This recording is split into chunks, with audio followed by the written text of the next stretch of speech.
మాట. ఇది క్షాత్ర పరీక్షయే కానీ క్షత్రియ పరీక్ష కాకూడదు, ఇది కుల పరీక్షయే అందివా. నీ తండ్రి భరద్వాజుని జననమెట్టిది, అతి జుబుత్సాకరమైన నీ సంభవం ఎట్టిది, మట్టి కుండలో పుట్టితివి కదా. నీది ఏ కులం, ఇంత మేళ అస్మత్మాహకుడు పురాకుడు వృద్ధుడైన ఈ శాంతనవుడు శివసముద్రుల భార్యకు గంగా గర్భమున జన్మించలేదా. ఈయనదే కులం, నాతో చెప్పింతువేమయ్యా. మా వంశమునకు మూల పురుషుడైన వశిష్ఠుడు దేవవైశ్యయగు ఊర్వశీ పుత్రుడు కూడా రాడా. అతడు పంచమజాతి కన్యయకు అరుంధతి యందు శక్తిని ఆసక్తి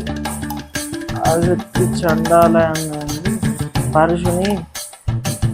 పరుషరుని ఆ పరుషుడు పల్లె పడుచైన మత్స్యగంధి యందు మా తాత వ్యాసుని, ఆ వ్యాసుడు విధవరాండ్రైన మా పితామాహి అంబికతో, మా తండ్రిని పినపితామాహి అంబాలికతో, పినతండ్రి పాండురాజును మా ఇంటి దాసితో ధర్మ